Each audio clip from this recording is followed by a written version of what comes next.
Hey everyone, this is another special effect you can benefit from having in your toolbox as a portrait photographer. I call it photo collage effect. It's basically taking one photo like this and then doing a couple techniques that I'm going to show you to create this look where it looks like a bunch of photos have been kind of thrown onto a table, and it's just basically parts of the same photo. This works with a portrait of one person, but I think it works best with two or more people. So if you've got, say, a family portrait or some kind of group portrait, even a band portrait, a couple portrait, any kind of portrait of a group of people, this really works well with. And it's something that you can add as a portrait photographer on your portfolio, on your website, that people can pay you a little bit extra to add this effect to their photos that they assign to you to take. So to get started, I don't have a support file for this one because you can really use any photo that of a group of people, two or more people. It couldn't be one person, but I'd suggest a group of people. So go ahead and open that up. JPEG, PSD file, doesn't really matter for this. And you'll see I have a couple layers and then some layer styles and then an added background. So let's get started. First thing we want to do, we have this just one layer JPEG, right? Just the background. We want to make a selection with the marquee selection tool. So select that on the toolbar. And it really depends on your photo, whether or not you want to do like say 6 or 8 photos or just do 3 like I did.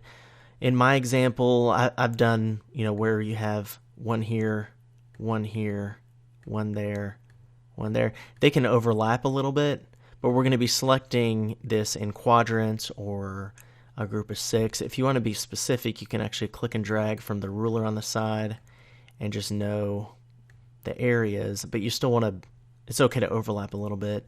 If you can't see your rulers, just go to View and then Rulers.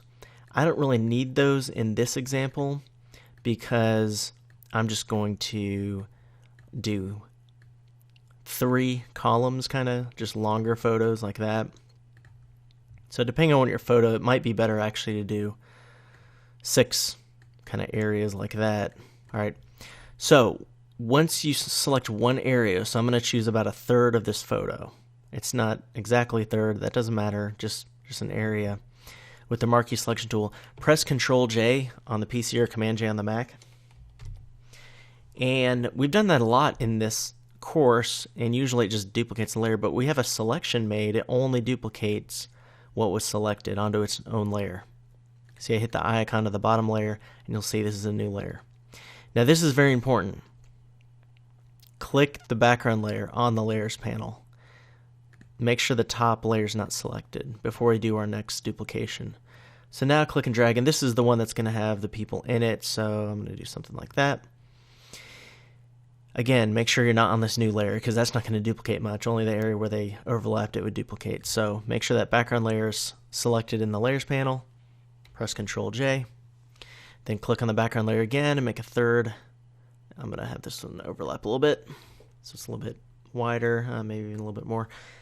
Control-J, and now we have 3 new layers. So let's add a layer style to this top one. So go to, with that top one selected, layer style, and you can choose any of these, but I'm going to add a stroke, which is a border, and also a drop shadow. Choose either of those and it'll pull up this dialog. So with stroke selected, I want to put position outside. I like to do a white border because it kind of looks like photos that you print out sometimes. And I'm going to bring the size up. This is a high-res file that I have, so the size is going to be about maybe 16 pixels or so. If you have a lower res file and the size proportionately to the rest, it can be smaller, but I'm going to do actually about 24 pixels, somewhere around there, and a little bit more like 30. All right. Blend mode normal, opacity 100%, change of color here, fill type color. Now, I also want to add a slight drop shadow, so select, there it is on the bottom. I'm going to do normal, And I like to exaggerate the drop shadows to know which angle it's going. If you click and drag this top left, then you'll see it's actually the drop shadows going bottom right. See, it really exaggerates it. I want this one going to the left, or to the right and down, so I don't want it to be super obvious. Drop shadows are one of those things that you can really overdo, and it just looks kind of cheesy, so I want to just make it... This is a high-res file, though, so I'm using like about... I'm going to do like, let's say 40 for everything.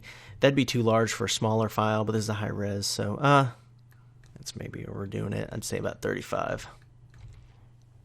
All right, so we have a slight drop shadow for some depth, like looking like it's coming off the back of the page there, and then a stroke for the border. All right, click OK. Now, you might be thinking, well, why isn't it up there? It is there, it's just outside of that area that we had selected, that layer. All right, we're going to fix that.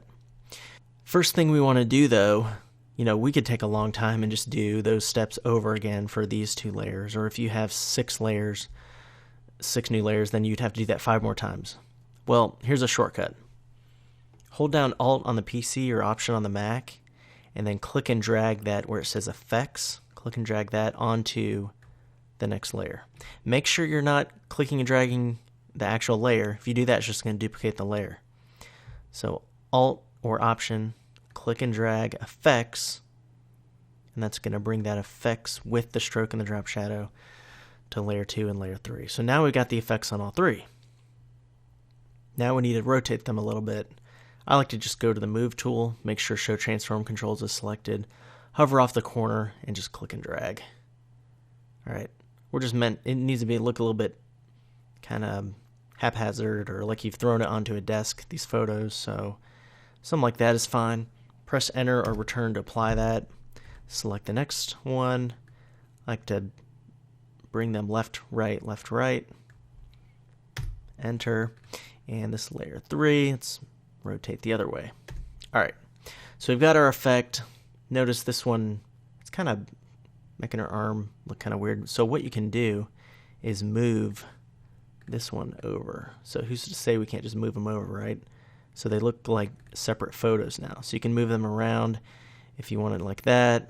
You can also rearrange them. So like this top one, it's on the top. Just drag it below the other, right? And then it's behind it. That's even better, I think. Maybe center this one a little bit more. Something like that. All right, so now we need some breathing room around the edges. They're getting cut off by the edge of the canvas, so we need to go to Image and then Canvas Size. Not Image Size. That'll just resize the image. Canvas Size. All right. I like to do this more than what we need, and we can always crop it back. So I'm going to do like 12 inches, and I'm going to go from 6, I'm going to go up to like 9 inches on height. And so I don't need the background layer, right? But now we just got these transparent pixels in the background. So create a new layer on the bottom of the layers panel, drag it below these 3 new layers, and then choose a foreground color, bottom of the toolbar. You could pull a color out from this photo, like in the close, if you wanted to. I think in the example I got some of this blue here. Or you can just choose custom color, whichever you want. Click OK. On the PC, hit Alt Backspace. On the Mac, it's Option Delete. And then that's our background.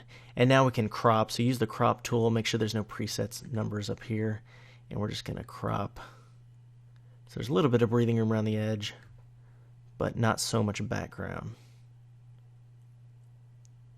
Double click inside anywhere, or just hit the Enter. And we can still move these layers around. If we find, okay, I want to move that around.